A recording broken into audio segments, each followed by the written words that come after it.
કેમ છો વિદ્યાર્થી મિત્રો? બધા મજામાં? લાસ્ટ લેક્ચરમાં આપણે કેપેસિટર વિશે વાત કરી. ગોળાકાર કેપેસિટર માટે કેપેસિટન્સનું સમીકરણ તારવવાનો પ્રયત્ન કર્યો. એવી ચર્ચા લાસ્ટ લેક્ચરમાં એકમો વિશેની એવી બેઝિક ચર્ચા આપણે લાસ્ટ લેક્ચરમાં કરી. આજે આપણે આ ટેક્સ્ટબુકમાં કેપેસિટરના પોઈન્ટનો ખૂબ જ અગત્યનો ભાગ, જેનું નામ છે સમાંતર પ્લેટ કેપેસિટર.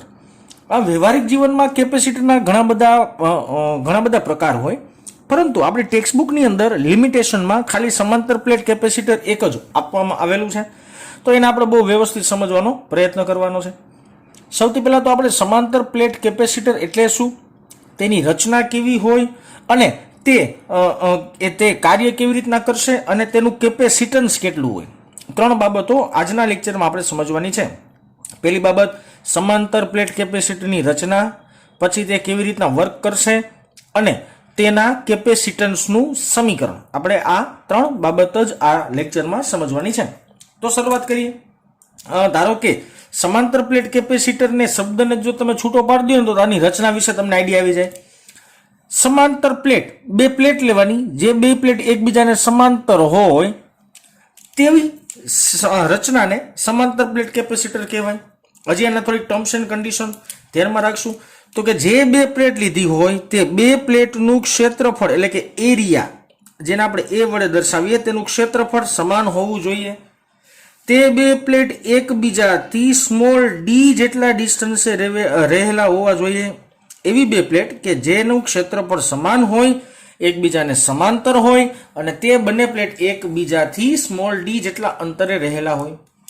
બે પ્લેટને આપણે કંઈક નામ આપી દઈએ વિદ્યાર્થી મિત્રો.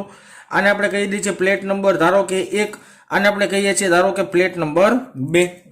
તો સમાંતર પ્લેટ કેપેસિટર એટલે શું થાય સિમ્પલ લોજિકમાં? તો કે બે સમાન ક્ષેત્રફળ ધરાવતી એકબીજાને સમાંતર પ્લેટ એકબીજાથી અમુક ચોક્કસ અંતરે રાખવામાં આવે તો આ રચનાને સમાંતર પ્લેટ કેપેસિટર કહેવાય છે.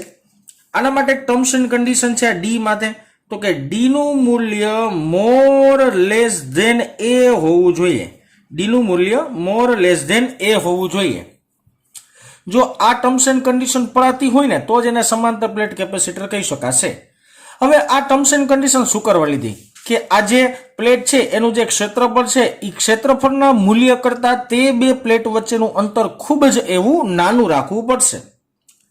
આનું કારણ શું વિદ્યાર્થી મિત્રો, એ સમજવા માટે આપણે આકૃતિ થોડીક નિરાતે વિચારીએ કે મારે કોઈ પણ વસ્તુને કેપેસિટર બનાવીએ છીએ તો બે પ્લેટ ઉપર મારે વિદ્યુત ભારનું વિતરણ કરવું પડશે. તો કે ધારો કે આ પહેલા નંબરની જે પ્લેટ છે એ પહેલા નંબરની પ્લેટ ઉપર હું ધન વિદ્યુત ભાર પ્રસ્થાપિત કરું. ધારો કે એવું માની લઈએ કે એક નંબરની પ્લેટ ઉપર આપણે સતત ધન વિદ્યુત ભારનું વિતરણ કરીએ છીએ, તો બીજી પ્લેટ ઉપર આના કરતા વિરુદ્ધ વીજભાર ધરાવતા વિદ્યુત ભારનું વિતરણ કરવું પડે. એટલે કે બીજા નંબરની પ્લેટ ઉપર આપણે નેગેટિવ ચાર્જ એટલે કે ઋણ વિદ્યુત ભારનું વ્યવસ્થિત વિતરણ કરીએ છીએ.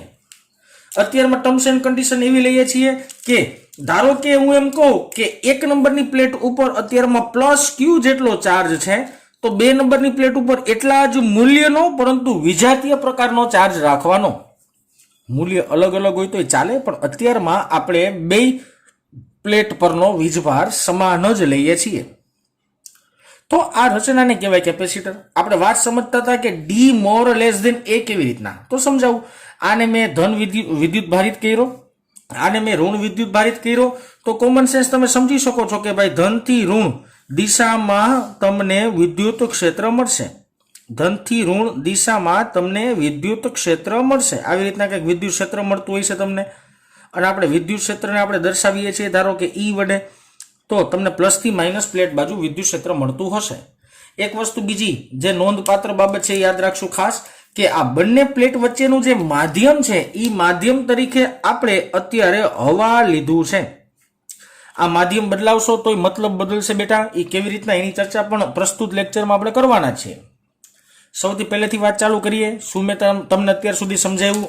તો કે બે પ્લેટ લેવાની, બે પ્લેટનું સમાન ક્ષેત્રફળ હોવું જોઈએ, બે પ્લેટ એકબીજાને સમાંતર હોવી જોઈએ, બે વચ્ચેનું અંતર સ્મોલ ડી હોવું જોઈએ અને સ્મોલ ડી નું મૂલ્ય એ ક્ષેત્રફળના મૂલ્ય કરતાં ખૂબ જ નાનું હોવું જોઈએ.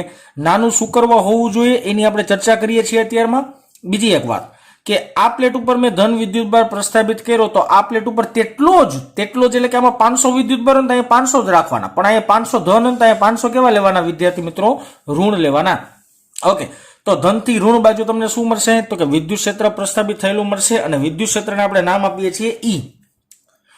આકૃતિ પરથી વિદ્યુત ક્ષેત્ર તમને નિયમિત મળતું હોય એવું દેખાતું હોય. તમે જોઈ શકો છો ક્ષેત્ર રેખા એકબીજાને સમાંતર છે અને એકબીજાથી સમાન અંતરે છે.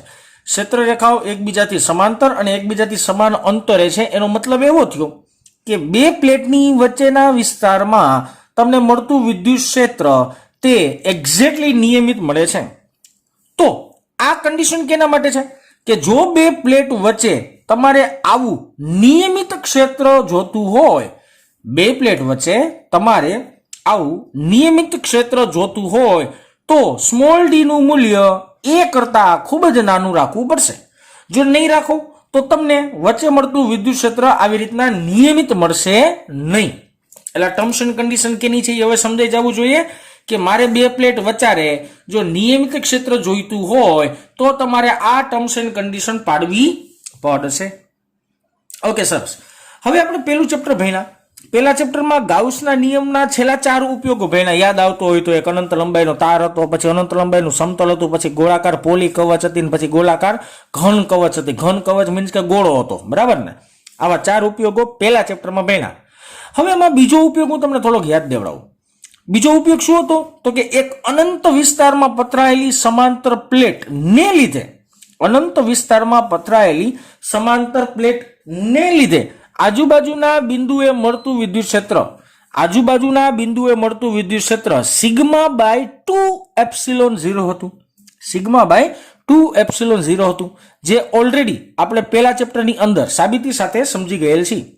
હજી યાદ ન આવતું હોય તો હજી યાદ અપાવું. ચેપ્ટર નંબર 1 પરથી ગાઉસના નિયમમાં ઉપયોગ નંબર 2 અને એની અંદર આપણે ભણ્યા હતા કે જો અનંત લંબાઈનું સમતલ વિચારવામાં આવે તો તે સમતલના આજુબાજુના બિંદુએ મળતું વિદ્યુત ક્ષેત્ર સિગ્મા બાય 2 એપ્સિલોન 0 જેટલું મળતું હતું. ઓકે, સરસ. ચાલો, તો અહીંયા આ જે બે પ્લેટ છે ને એ શક્ય હોય ને એટલી મોટી વિચારીએ. આ બે પ્લેટ છે એ શક્ય હોય ને એટલી મોટી વિચારીએ.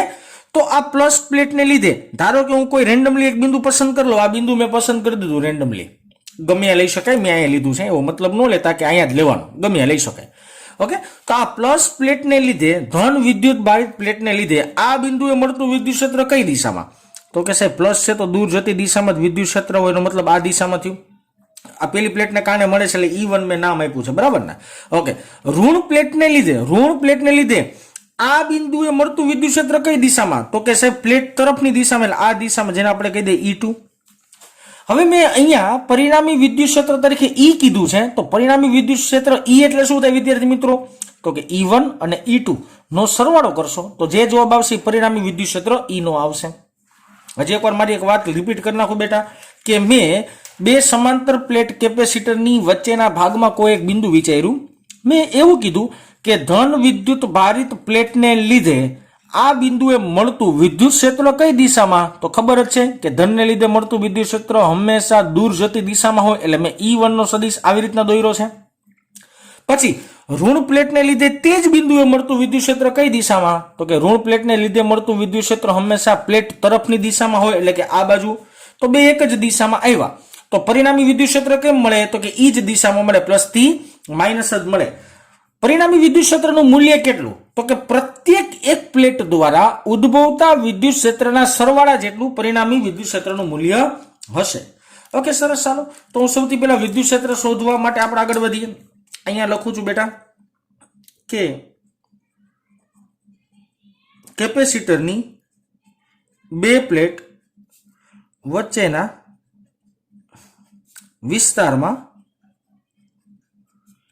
વિસ્તારમાં ઉદ્ભવતું વિદ્યુત ક્ષેત્ર. દેશી ભાષામાં E ની આપણે ચર્ચા કરીએ છીએ. તો વિદ્યુત ક્ષેત્રનું સમીકરણ આપણે લખવું પડશે E બરાબર E1 પ્લસ E2. ખબર જ છે બે એક જ દિશામાં છે તો બેના સરવાળા રૂપે પરિણામી મળે. ધારો કે એકબીજાની વિરુદ્ધ દિશામાં આવતો તો બેની બાદબાકી કરવી પડશે, એકને પ્લસ લેતા હોય બીજાને માઇનસ લેવું પડે તો પરિણામી મળે. તમને ખ્યાલ જ છે.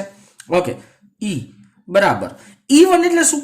તો કે ધન પ્લેટને લીધે આ બિંદુએ મળતું વિદ્યુત ક્ષેત્ર, તો એ પેલા ચેપ્ટરના સમીકરણ પરથી શું મળશે? સિગ્મા બાય 2 એપ્સિલોન 0 વચ્ચે સરવાળાની નિશાની E2 ને લીધે આ બિંદુએ મળતું વિદ્યુત ક્ષેત્ર સિગ્મા બાય 2 એપ્સિલોન 0. વિદ્યાર્થી મિત્રો ખાસ યાદ રાખજો, અહીંયા છે ને મેં ખાલી ક્ષેત્રના મૂલ્યો લીધા છે, નકર મને પણ ખબર પડે છે કે પ્લસ વિદ્યુત ભારને કારણે વિદ્યુત ક્ષેત્ર શોધતા હોય તો એ પ્લસ આવે અને ઋણ વિદ્યુત ભારને કારણે વિદ્યુત ક્ષેત્ર શોધતા હોય તો ઋણ આવે, પણ અહીંયા હું ચર્ચા કરું છું મૂલ્યની. આ સમીકરણ મેં પેલા ચેપ્ટર પરથી લખેલું છે, બરાબર ને? યાદ રાખવાનું. હા, હું આવી રીતના વાત કરતો હોય ને કે આ પ્લેટની, આ પેલા પ્લેટ પરની વિદ્યુત ભારની પૃષ્ઠ ઘનતા તો એ પ્લસ સિગ્મા થાય અને આ બીજા પ્લેટની વિદ્યુત ભારની પૃષ્ઠ ઘનતા એ માઇનસ સિગ્મા થાય. એ મને પણ ખબર છે. સિગ્મા એટલે શું થશે? વિદ્યુત ભારની પૃષ્ઠ ઘનતા. બીજી એક વાત કે sigma is equal to q by a, આવું સમીકરણ પણ આપણે ઓલરેડી ભણીને આવ્યા છીએ, તો મારે યાદ રખાવવાની જરૂર નથી તમને. Sigma is equal to q by a પણ લખી શકાય. ધન પ્લેટ પરની વિદ્યુત ભારની પૃષ્ઠ ઘનતા પ્લસ હોય, ઋણ પ્લેટ પરની વિદ્યુત ભારની પૃષ્ઠ ઘનતા માઇનસ હોય, પણ અહીંયા હું મૂલ્યના સંદર્ભમાં લખું છું એટલે મેં બે પ્લસ લખેલ છે. એક વસ્તુ આપણે ખાસ યાદ રાખીશું. ઓકે, હવે જો 1/2 વત્તા 1/2 એટલે જવાબ આવશે આખો, અડધા વત્તા અડધું આખું થાય, તો E is equal to sigma by epsilon 0 લખી શકાય. એનો મતલબ એવો થયો પરિણામી વિદ્યુત ક્ષેત્રનું મૂલ્ય સિગ્મા બાય એપ્સિલોન 0 સમાંતર પ્લેટ કેપેસિટરમાં થતું હોય. આને હું સારા શબ્દોમાં રજૂ કરું તો એવી રીતના બોલી શકાય કે સમાંતર પ્લેટ કેપેસિટરમાં વચ્ચે જો હવાનું માધ્યમ હોય તો વચ્ચે ઉદ્ભવતું વિદ્યુત ક્ષેત્ર E બરાબર સિગ્મા બાય એપ્સિલોન 0 થાય. આમાં દોઢું પણ થઈ શકાય. કેવી રીતના દોઢા થશું? E is equal to sigma એટલે શું લખી શકાય? ક્યુ બાય એ અને એપ્સિલોન 0 તો એમનેમ જ હતું, તો આને આ રીતના પણ લખી શકાય. એટલે મેં પ્રેમથી સિગ્માની કિંમત મૂકી છે, બીજું કશું કર્યું નથી. ઓકે, પણ આપણે થિયરીની ચર્ચા શું હતી બેટા? વાત શું હતી? તો કે આપણે તો સમાંતર પ્લેટ કેપેસિટરનું કેપેસિટન્સ ગોતું હતું. આપણે શું ગોતું હતું? સમાંતર પ્લેટ કેપેસિટરનું કેપેસિટન્સ ગોતું હતું. ઓકે બેટા, ચાલો અહીંયા આવી જાય, અહીંયા ચર્ચા કરી નાખીએ એની. હા, શું શોધતા હતા આપણે? તો કે સમાંતર પ્લેટ કેપેસિટરનું કેપેસિટન્સ શોધવાની વાત હાલતી હતી. ઈ જ સમીકરણ આપણે બહુ અગત્યનું રહેશે અને ઈ જ સમીકરણ આપણે ઘણી બધી જગ્યાએ ઉપયોગમાં પણ આવશે. ઓકે, સરસ. કેપેસિટન્સ, તો કેપેસિટન્સનું પહેલા તો મૂળભૂત સમીકરણ શું? C is equal to q by V. V એટલે વિદ્યુત સ્થિતિમાનનો. ઉભા રહ્યું, હું લખી દઉં. હું બોલીશ તો તમને ભૂલાઈ જશે કોઈક વાર, તો હું અહીં લખતો જ જાઉં છું. જો ક્યુ છે ને, ક્યુ એ યાદ રાખવાનું, ધન પ્લેટ પરનો વિદ્યુત ભાર લેવાનો. કોનો લેવાનો? ધન પ્લેટ પરનો વિદ્યુત ભાર. દાખલામાં ખાસ યાદ રાખજો, ધન પ્લેટ પરનો વિદ્યુત ભાર છે અને આ છે કેપેસિટરની બે પ્લેટ વચ્ચેનો, કેપેસિટરની બે પ્લેટો વચ્ચેનો વિદ્યુત સ્થિતિમાનનો તફાવત. વિદ્યુત સ્થિતિમાનનો તફાવતને ઇંગ્લિશમાં પોટેન્શિયલ ડિફરન્સ પણ કહીએ છીએ, એટલે મેં પીડી લખી નાખ્યું. ઓકે, આ મારી પાસે બેઝિક સમીકરણ છે. હવે તમે આ સમીકરણ પરથી જોઈ શકતા હશો, આ સમીકરણ તમને જે છે આ ઓલરેડી લાસ્ટ લેક્ચરમાં આપણે જોયું હતું, સાબિત પણ કર્યું હતું, એટલે તમને યાદ પણ હશે, બરાબર ને? જો લેક્ચર પ્રોપર ન જોયો તો પાછું લેક્ચર જોજો બેટા, તો જ આ વસ્તુ બધી સમજાશે. આ સમીકરણ છે એની અંદર ક્યુ તો મને વાંધો નથી, આલો ક્યુ ભલે ઠેઠુંથી આમનો પડ્યો રહે, પણ મારે વી શોધવું પડે. વી એટલે શું છે? કેપેસિટરની બે પ્લેટ વચ્ચેનો વિદ્યુત સ્થિતિમાનનો તફાવત. તો અહીં લખી નાખું છું, પેલા જો સફિક્સનો પોઈન્ટ છે, અહીંયા લખું છું વી શોધવા માટે. આપણે જે ચર્ચા કરીએ છીએ અત્યારમાં વી શોધવા માટે કરીએ છીએ. તમારે એને સાઈડમાં લખવું હોય તો એ લખી શકાશે, બરાબર ને? વી શોધવા માટે કોમન સેન્સ. આપણે છે ભૂતકાળમાં આવું સમીકરણ ભણ્યા હતા, જો મોડ ઓફ ડીવી, મોડ કર્યો છે એડવાન્સમાં, એટલે માઇનસ સામેથી એમને નીકળી ગયું માન લેવાનું, બરાબર? Okay, mode of d v e dot d r સદીશ, આવું સમીકરણ આપણે ઓલરેડી ભણીને આવ્યા છીએ. હજી એકવાર કહું છું, મેં મોડ લીધો છે એટલે માઇનસ નિશાની કાઢી નાખી છે, બાકી સૂત્રકીય માઇનસ નિશાની આવે જ, બરાબર? ઓકે, હવે આ ડીવી એટલે કે મોટો ફેરફાર લેતા હોય તો મોટા ફેરફારની જગ્યાએ ડેલ્ટા વી લખી શકાય. હજી હું મોડ તો રાખીશ કારણ કે મૂલ્ય પ્લસ જોઈએ છે. ઇઝ ઇક્વલ ટુ ઈ એટલે વિદ્યુત ક્ષેત્ર થશે અને ડી આર એટલે સૂક્ષ્મ સૂક્ષ્મ સૂક્ષ્મ સૂક્ષ્મ એવા ભાગને જો મોટો કરવામાં આવે તો એ મોટા ભાગ તરીકે ડી થઈ જશે, એટલે કે બે વચ્ચેનું અંતર થઈ જશે. તો આવું મને કંઈક સમીકરણ મળ્યું. ડેલ્ટા વી ની જગ્યાએ હું લખી શકીશ ઈડી, ઈ ડોટ ડી લખી શકીશ, કારણ કે અદિશ ગુણાકાર છે. એ એક વસ્તુ એ સમજવા જેવી. ઓકે, આ વિદ્યુત સ્થિતિમાનનો તફાવત છે, તો તમે ડેલ્ટા વી લખો તો હાલે, V0 લખો તો હાલે, તમને મજા આવે તમે લખી શકશો. ઓકે, તો હું આ વી ની કિંમત ઉપરના સમીકરણ એટલે આની અંદર મૂકું છું. ચાલો મૂકીએ, સિમ્પલ સિમ્પલ, બહુ સહેલી વાત છે. ઓકે, તો C is equal to q by delta v. Delta v એટલે શું લખી શકાશે? ઈ સદિશ ડોટ ડી સદિશ. ઓકે, આવી રીતના લખવું પડશે. હવે વિદ્યાર્થી મિત્રો, હું આ ડોટ કાઢી નાખું, સદિશ કાઢી નાખું એટલે કોસ થીટા આવે. આ બધાને ખબર પડે કે ડોટ કાઢી નાખું અને હું સદિશની નિશાની કાઢી નાખું તો કોસ થીટા એવું વચ્ચે લખી શકાય. હવે કોસ થીટામાં થીટા એટલે શું? તો કે ઈ અને ડી વચ્ચેનો ખૂણો. ઈ અને ડી વચ્ચેનો ખૂણો. તો આકૃતિ પરથી જોઈ શકાય છે, જે દિશામાં ક્ષેત્ર છે એ જ દિશામાં સ્થાનાંતર છે, તો એ બે વચ્ચેનો ખૂણો શું થઈ જાય? 0 ડિગ્રી. તો કોસ 0 ની વેલ્યુએશન શું થઈ જાય? 1. તો હું આ સિમ્પલ આમ લખી શકીશ હવે, C is equal to q by e d. આમાં દોઢું થવું હોય તો આમાં પણ આપણે દોઢા થઈ શકશું. કેવી રીતના? ઈ ની વેલ્યુએશન મારી પાસે અહીંયા છે, જોઈ શકો છો તમે, ઈ ની કિંમત મારી પાસે અહીંયા છે. તો અહીંયા વ્યવસ્થિત લખું, C is equal to q by E ની જગ્યાએ હું શું લખીશ? Q by a epsilon 0. Q q cancel out, છેદનો છેદ અંશમાં, છેદનો છેદ અંશમાં એટલે શું આવશે? સોરી, હું કંઈક ભૂલું છું હજી બેટા. ઓકે, ઈ ડી છે છેદમાં હજી, એટલે અહીંયા ઇન્ટુ છે ને, મારે ડી કરવું પડશે આવી રીતના. ડી સમજો, કન્ફ્યુઝ ન થાય. ઈ ની કિંમત મૂકી ક્યુ બાય એ એપ્સિલોન 0 અને ડી એમ છે, બરાબર. ઓકે, ક્યુ ક્યુ કેન્સલ આઉટ, છેદનો છેદ અંશમાં, તો શું લખી શકાય? એપ્સિલોન 0 એના છેદમાં ડી. તો આ મળ્યું મને સમાંતર પ્લેટ કેપેસિટરનું કેપેસિટન્સનું સૂત્ર, જે ખૂબ જ અગત્યનું છે. મોસ્ટ મોસ્ટ મોસ્ટ આઈએમપી સમીકરણ છે. યાદ રાખજો, દાખલાની અંદર આ વધારે વપરાય. ઓકે, હવે હું તમને બે ચાર બાબત ખાસ સમજાવવા માંગીશ અહીંયા, જે તમારે ખૂબ જ અગત્યની અને યાદ રાખવા જેવી. મારો પ્રશ્ન એવો છે કે સમાંતર પ્લેટ કેપેસિટરનું કેપેસિટન્સ કઈ કઈ બાબત ઉપર આધાર રાખે છે? આ લખી દઉં છું, સમાંતર પ્લેટ કેપેસિટરનું કેપેસિટન્સ. ભાઈ રસોઈ દીર્ઘવારની મારી ભૂલ ન કાઢતા હોય, ગુજરાતી નથી ભણતા. કેપેસિટન્સ કઈ કઈ બાબતો પર આધારિત છે? મુખ્ય તો આપણી પાસે 3 બાબત આવે. સમીકરણ પરથી જો કે સમજી શકાય છે, મારે બોલવાની જરૂર નથી, છતાંય હું લખી દઉં છું. ઓકે, સમાંતર પ્લેટ કેપેસિટરનું કેપેસિટન્સ કઈ કઈ બાબતો પર આધાર છે? સૌથી પહેલા એક વસ્તુ વિચારો કે સમીકરણની અંદર એ આવે છે, સમીકરણની અંદર ડી આવે છે, સમીકરણની અંદર એપ્સિલોન 0 આવે છે. એનો મતલબ તો એવો થયો ને કે ડાયરેક્ટલી કેપેસિટન્સ હોય તે આ 3 બાબત ઉપર તો આધારિત હોય જ. આ કોમન સેન્સ થયું. તો સૌથી પહેલું આવશે પ્લેટનું ક્ષેત્રફળ. પ્લેટોનું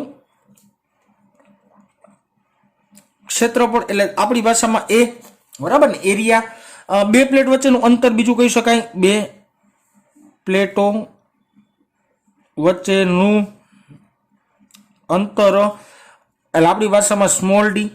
અને બે પ્લેટ વચ્ચેના માધ્યમ પર, બે પ્લેટ વચ્ચેના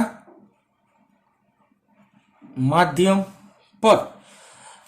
અહીંયા હું કાઉન્સમાં એપ્સિલોન 0 લખું છું. આ એક વસ્તુ યાદ રાખજો, એપ્સિલોન 0 લખું છું, લખાય નહીં પણ લખું છું અત્યારે, બરાબર ને? જો આખી વાત સમજાવ શું છે. હવે જો હું કેપેસિટરનું ક્ષેત્રફળ વધઘટ કરું, લંબાઈ વધારું, પહોળાઈ વધારું, ઊંચાઈ કાંઈ પણ વધારું, દેશી ભાષામાંનું ક્ષેત્રફળ હું બદલાવું. ક્ષેત્રફળ બદલાવું એટલે આની પરનો વિદ્યુત ભાર બદલી જાય. કોમન સેન્સ છે. ક્ષેત્રફળ વધારે હોય તો એની ઉપરનો સમાતો વિદ્યુત ભાર વધી જાય. ક્ષેત્રફળ વધારે હોય તો તેના પરનો વિદ્યુત ભાર વધી જાય. જો તેના પરનો વિદ્યુત ભાર વધે ને તો તેને લીધે ઉદ્ભવતું વિદ્યુત ક્ષેત્ર વધે. Common sense. વિદ્યુત ભાર વધશે તો વિદ્યુત ક્ષેત્ર વધશે. વિદ્યુત ક્ષેત્ર વધે ને તો બધી વસ્તુ બદલે, પહેલાથી છેલ્લા સુધી બધી વસ્તુ વધે. જો ઈની કિંમત મેં અહીંયા મૂકી છે, એનો મતલબ ઈ બદલેલ કેપેસિટન્સ ઇનડાયરેક્ટલી બદલવાનું છે. રેડી? બીજી વાત, બે પ્લેટ વચ્ચેનું અંતર, જો બે પ્લેટ વચ્ચેનું અંતરમાં ચેન્જીસ કરવામાં આવે ને તોય તમને કેપેસિટન્સ બદલાતું દેખાય, કારણ કે જો એકબીજાના વ્યસ્ત પ્રમાણમાં છે એવું સમજી શકાય. હવે માધ્યમ તરીકે મેં હવા રાખેલી છે, તમે માધ્યમ તરીકે બીજી કાંઈ પણ વસ્તુ રાખો. આગલા દાખલામાં આપણે ઘણીવાર જોવાનું છે, આગલી થિયોરીમાં આપણે જોવાનું છે કે વચ્ચેનું માધ્યમ બદલાવશો તો શું શું થશે એટલે અત્યારમાં ડિટેલમાં ચર્ચા નથી પડતો, પણ તમને સમજાવી દઉં કે હવાની જગ્યાએ તમે માધ્યમ બદલાવો તો અહીંયા એપ્સિલોન 0 આવે છે. એપ્સિલોન 0 એટલે શું? તો કે શૂન્ય અવકાશની પરમિટિવિટી. શૂન્ય અવકાશની પરમિટિવિટી એનો મતલબ એવો થયો માધ્યમ બદલાવશો તો આ શૂન્ય અવકાશની પરમિટિવિટી લખી શકાય નહીં, એની જગ્યાએ માધ્યમની પરમિટિવિટી લખવી પડે. હજી એકવાર, બે પ્લેટ વચ્ચેનું માધ્યમ તરીકે તમે હવાની જગ્યાએ બીજી કાંઈ પણ વસ્તુ રાખો તો અહીંયા એપ્સિલોન 0 એટલે શું છે? તો કે શૂન્ય અવકાશ અથવા તો હવાની પરમિટિવિટી. હવે તમે અહીંયા માધ્યમ જ બદલાવી નાખો તો અહીંયા તમારે જે તે માધ્યમની પરમિટિવિટી લખવી પડે, હવાની પરમિટિવિટી લખી શકાય નહીં. એટલા માટે મેં એપ્સિલોન 0 ટેકવેલું છે કે તમને યાદ રહીએ કે માધ્યમ બદલશે ને એપ્સિલોન 0 નહીં લખી શકાય, એની જગ્યાએ માધ્યમની પરમિટિવિટી લખવી પડશે. તો આ બેઝિક કન્સેપ્ટ, બેઝિક ચર્ચા કોની થઈ વિદ્યાર્થી મિત્રો? સમાંતર પ્લેટ કેપેસિટર વિશેની. આના પછી લેક્ચર પૂરો નથી કરતા, આના પછી આપણે ચર્ચા કરવાના છીએ સમાંતર પ્લેટ કેપેસિટરની ઉર્જા વિશેની. તો ચાલો હવે એ જોઈએ. ચાલો તો હવે આપણે સમાંતર પ્લેટ કેપેસિટરની માહિતી મેળવી, ત્યારબાદ વાત કરીએ કેપેસિટરમાં સંગ્રહિત થતી સ્થિતિ ઉર્જા વિશેની. ખરેખર કેપેસિટરના ઘણા બધા પ્રકાર હોય, જે મેં ઓલરેડી હમણાં આગલી થિયરીમાં ચર્ચા કરી. તો અહીંયા તમે કેપેસિટરમાં કોઈ પણ કેપેસિટર લઈ શકો છો, જેમ કે ગોળાકાર કેપેસિટર, જેમ કે નળાકાર કેપેસિટર, જેમ કે સમાંતર પ્લેટ કેપેસિટર, અને ગમે તેની તમે સ્થિતિ ઉર્જા શોધશો, બધાનો આન્સર, ફાઇનલ આન્સર તો 100% સમાન જ આવશે. સૌથી પહેલા વિદ્યાર્થી મિત્રો એક વસ્તુ યાદ રાખો કે જે જગ્યાએ સ્થિતિ ઉર્જાની ચર્ચા આવતી હોય ત્યાં સૌથી પહેલા મારે કાર્ય શોધી લેવાય. સાંભળજો આખી વાત. જે જગ્યાએ સ્થિતિ ઉર્જાની ચર્ચા આવતી હોય ત્યાં સૌ પ્રથમ મારે કાર્ય શોધી લેવાય, અને એ જ કાર્ય સ્થિતિ ઉર્જાના સ્વરૂપમાં સંકેન્દ્રિત થયું હશે એવું આપણે ઓલવેઝ કહેતા હોઈએ છીએ. તો અહીંયા મેં સ્થિતિ ઉર્જાની થિયરી સમજવા માટે અત્યારમાં સમાંતર પ્લેટ કેપેસિટરનો ઉપયોગ કર્યો છે. બંનેના ક્ષેત્રફળ સમાન છે. હા, આ થોડીક લંબાઈ મારથી વધારે દોરાઈ ગઈ છે, પણ એનો મતલબ એવો ન લેતા કે આ બેના ક્ષેત્રફળ અલગ અલગ હતા એવું, બરાબર ને? બેના ક્ષેત્રફળ સમાન છે, બે એકબીજાથી સ્મોલ ડી જેટલા અંતરે રાખવામાં આવેલા છે. સ્મોલ ડી અંતર માટે તમને સંબંધ યાદ છે કે ડી નું મૂલ્ય ક્ષેત્રફળ કરતા ખૂબ જ નાનું રહેવું જોઈએ. તો એવા સમાંતર પ્લેટ કેપેસિટરની રચના આકૃતિમાં દર્શાવેલી છે. હવે આ બંને સમાંતર પ્લેટ કેપેસિટરને આપણે ચાર્જ કરીએ, ચાર્જિંગ કરીએ, એનો મતલબ એવો થયો કે આ પ્લેટ ઉપર આપણે અત્યારે ધન વિદ્યુત ભાર પ્રસ્થાપિત કરીએ છીએ. મનમાં પ્રશ્ન એ થાય કે ચાર્જ કેમ થાય, એ સમજાવું. આ પ્લેટ ઉપર એટલા જ મૂલ્યનો પરંતુ વિરુદ્ધ વીજભાર ધરાવતો ઋણ વિદ્યુત ભાર પ્રસ્થાપિત કરીએ છીએ. એક કામ કરો, ચાલો આપણે એવું કહીએ જ દઈએ કે આ પ્લેટ ઉપર પ્લસ ક્યુ જેટલો ચાર્જ છે અને આ પ્લેટ ઉપર માઇનસ ક્યુ જેટલો ચાર્જ અત્યારમાં આપણે ગોઠવ્યો અથવા તો એપ્લાય કર્યો. ઓકે, તો મારા બે પ્લેટ ઉપર ચાર્જ આવ્યો કેમ હશે? હવેથી કથા ચાલુ થાય મસ્તની. પ્લસ આની ઉપર કેમ આવ્યો, આની ઉપર માઇનસ કેમ આવ્યો, એની હવે ચર્ચા કરવાની છે, જે માત્ર જાણકારી માટે છે. પણ એ જાણકારી જો સમજાશે ને તો જ આ થિયરી સમજાશે, બાકી થિયરી પણ નહીં સમજાય, બરાબર ને? ઓકે, સરસ, ચાલો સમજાવું તમને. આની પર ધન ચાર્જ કેમ આવ્યો, આની પર ઋણ ચાર્જ કેમ આવ્યો એ સમજીએ. આને 1 નંબરની પ્લેટ કહી દઈએ, આને ધારો કે 2 નંબરની પ્લેટ અત્યારમાં કહી દઈએ. હું અહીંયા જે આકૃતિ દોરું છું ને રફલી દોરું છું, પણ સમજી જાજો. આ બે કેપેસિટરની પ્લેટ છે. આ પ્લેટને હું અત્યારમાં 1 કહું છું, આ પ્લેટને હું અત્યારમાં 2 કહું છું, બરાબર? અત્યારમાં બે ખાલી સુવાહક પ્લેટ છે. આ બે સુવાહક પ્લેટ છે. આ ધન વાળી છે ને ઋણ વાળી છે એવું ન બોલતા, આ સુવાહક પ્લેટ છે. હવે મારે આની ઉપર ચાર્જિંગ કરવું હોય, વિદ્યુત ભારને પ્રસ્થાપિત કરવું તો એક બેટરી સાથે જોડી દો. એક 20 વોલ્ટની બેટરી સાથે મેં આ બે સમાંતર પ્લેટોને ગોઠવી દીધેલી છે. હજી આ કેપેસિટર નથી બન્યું બેટા. આની પર ચાર્જ પ્રસ્થાપિત થશે ને પછી આ કેપેસિટર બનશે. હવે મને સમજાવો સ્ટેપ બાય સ્ટેપ આખી વાત હું તમને નિરાતે ગળે ઉતારું કે હું એમ કહું આ સુવાહક પ્લેટ છે, તો સુવાહક ઉપર મુક્ત ઇલેક્ટ્રોન ધન વીજભાર બે હોય. હવે આ છેડો કેવો છે? તો કે પોઝિટિવ ચાર્જ કોને ખેંચે? પોઝિટિવ છેડો કોને ખેંચે? તો કે ઇલેક્ટ્રોનને. તો આ પ્લેટમાં રહેલા ઇલેક્ટ્રોન આવી રીતના બહાર નીકળીને ગતિ કરવા માંડશે.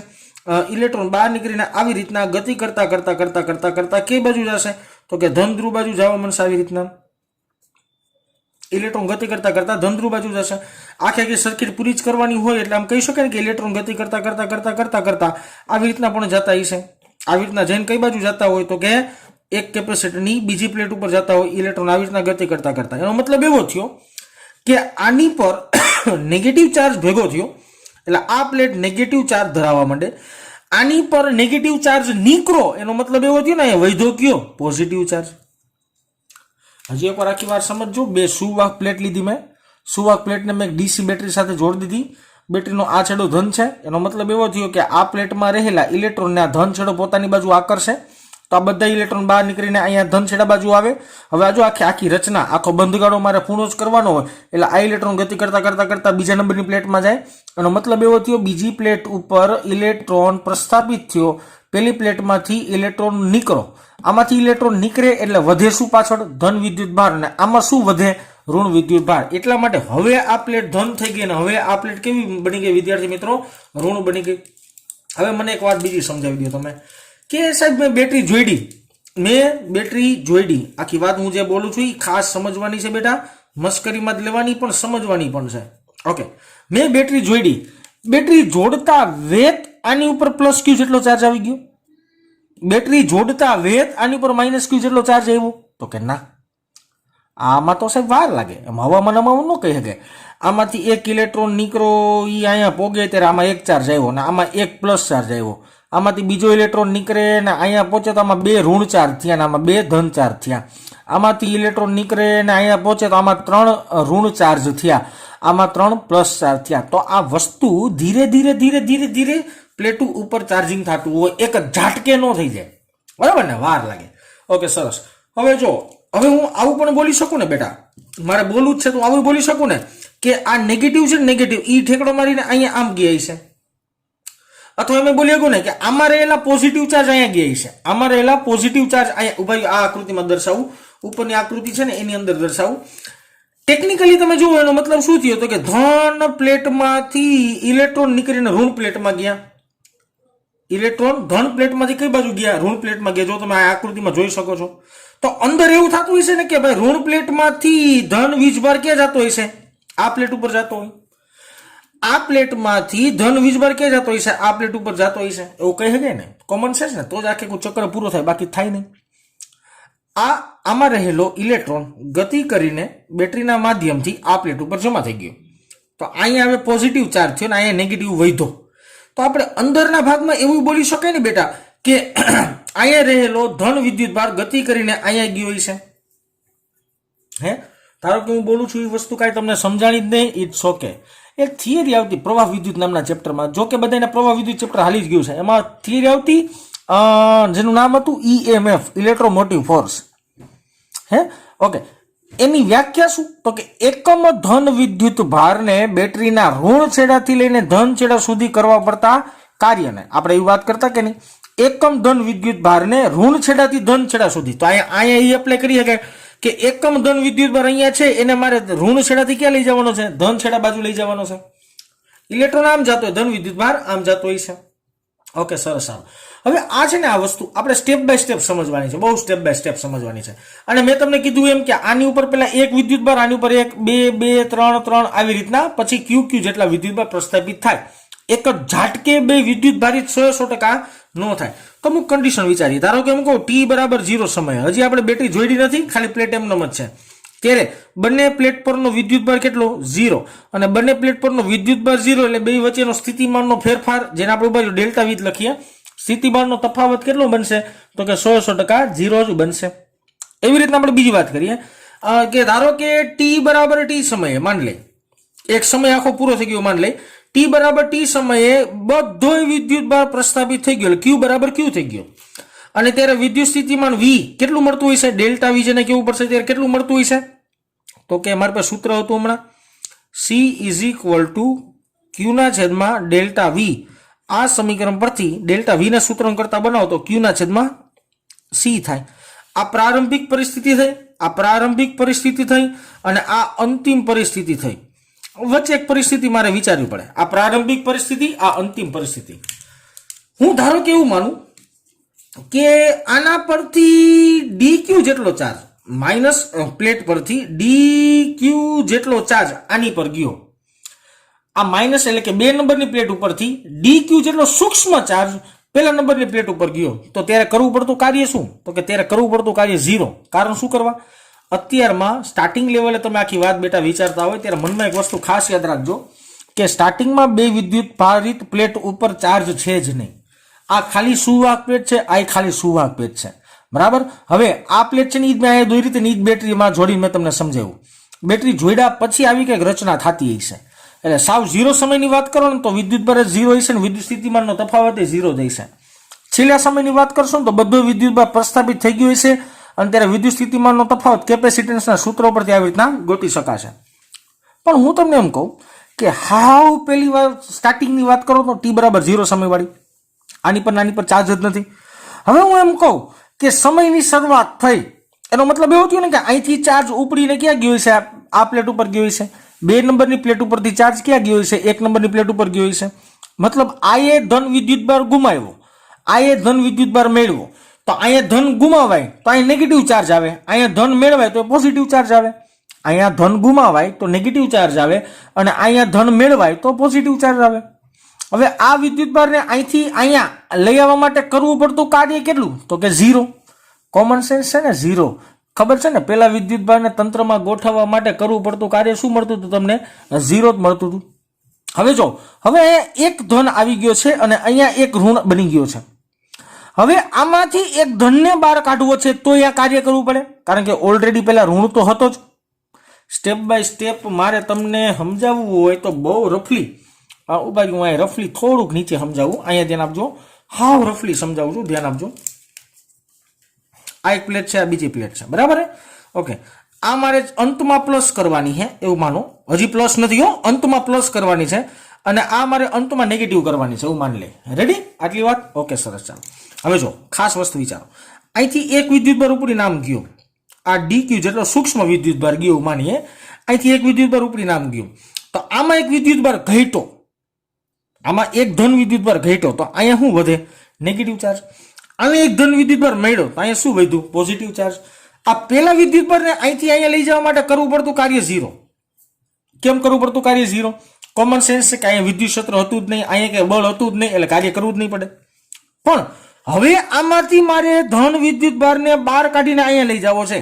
હવે મારે અહીંથી એક ધન વિદ્યુત ભારને બહાર કાઢી નામ લઈ જવો છે તો સૌથી પહેલા અહીંયા નેગેટિવ તો છે જ અને અહીંયા પોઝિટિવને તમે બહાર કાઢતા હોય તો બે વચ્ચે આકર્ષણ બળ તો હોય. એટલા માટે હવે એને બહાર કાઢવા માટે કંઈક કાર્ય કરવું પડે અને આ ધન વિદ્યુત ભાર ગતિ કરીને અહીંયા પહોંચે ત્યારે અહીંયા ઓલરેડી ધન વિદ્યુત ભાર તો છે જ, તો આ ધન વિદ્યુત ભાર અહીંયા આવશે તો બે વચ્ચે અપાકર્ષણ થાય. તો આ ધન વિદ્યુત ભારને અહીંયા લઈ આવવા માટે કાર્ય કરવું પડે. બે કાર્ય કરવા પડ્યા. પહેલું કાર્ય અહીંથી ધન વિદ્યુત ભારને કાઢવા માટે કાર્ય કરવું પડે અને અહીંયા ધન વિદ્યુત ભારને નાખવા માટે કાર્ય કરવું પડે. ઓકે, હવે ધન વિદ્યુત ભાર આવી ગયો, નેગેટિવ ચાર્જ આવી ગયો. આ ધન ગુમાવ્યો એટલે નેગેટિવ વધે અને આ ધન મળ્યો એટલે પોઝિટિવ આવ્યું. રેડી? ઓકે, હવે પાછી ત્રીજી વાત કરી. જોજો, અહીંયા બે નેગેટિવ છે જ. હવે મારે અહીંથી પોઝિટિવ કાઢવો છે, પોઝિટિવ ચાર્જ કાઢવો છે બહાર. તો આ બે નેગેટિવ આની અરે આકર્ષણ બળમાં હશે તો આ નેગેટિવને કારણે આ આકર્ષણ બળ વિરુદ્ધ મારે કંઈક કાર્ય કરવું પડશે. કાર્ય કરીશ એટલે ધન બહાર નીકળશે. ધન બહાર નીકળો અહીંયા પહોંચે તો આ બેને કારણે આની ઉપર આકર્ષણની જગ્યાએ અપાકર્ષણ બળ લાગે. અપાકર્ષણ બળ વિરુદ્ધે કંઈક કાર્ય કરવું પડે પછી અહીંયા ધન વિદ્યુત ભાર આવે.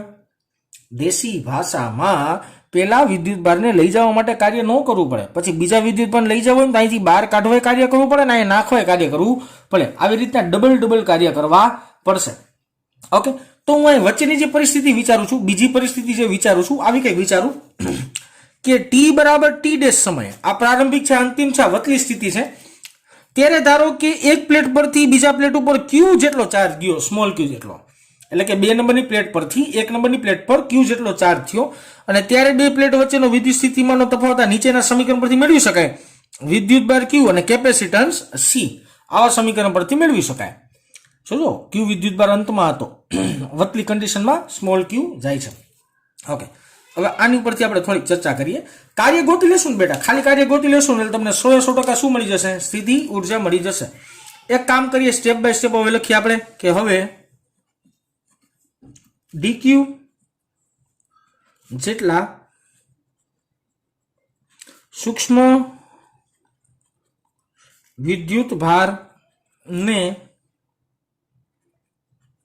પ્લેટ 2 પરથી પ્લેટ 1 પર લઈ જવા માટે કરવું પડતું સૂક્ષ્મ કાર્ય dq જેટલા સ્મોલ વિદ્યુત ભારને, બહુ નાના વિદ્યુત ભારને પ્લેટ 2 પરથી પ્લેટ 1 પર લઈ જવા માટે કરવું પડતું સૂક્ષ્મ કાર્ય ગોતશું, પછી એનું સંકલન કરીને કુલ કાર્ય ગોતી શકાશે. તો આ ચેપ્ટરની જ્યારે શરૂઆત થઈ ત્યારે પહેલા લેક્ચરમાં વિદ્યુત સ્થિતિમાનનો તફાવત સમજ્યા હતા. એની ઉપરથી સૂત્ર બનાવી શકાય, ડેલ્ટા વી બરાબર કરવું પડતું સૂક્ષ્મ કાર્ય, સૂક્ષ્મ છે એટલે dw એક્સટર્નલ વર્ક છે બેટા, બાહ્ય કાર્ય થાય, અને છેદમાં કોણને કયા વિદ્યુત ભારને લઈ જાય છે? તો કે dq વિદ્યુત ભારને ઈ ભાગાકારમાં લઈ લ્યો. હવે આમાંથી આપણે કાર્ય ગોતવાનું છે, તો dw એક્સટર્નલ ને સૂત્રનો કરતા બનાવો is equal to dq into delta V થશે.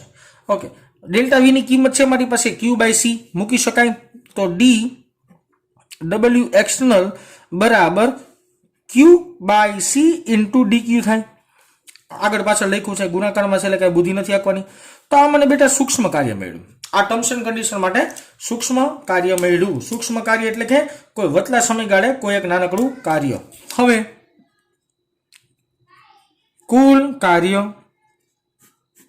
મારે કુલ કાર્ય શોધવું છે. તો કુલ કાર્ય કેવી રીતના શોધી શકે વિદ્યાર્થી મિત્રો? બહુ સિમ્પલ છે.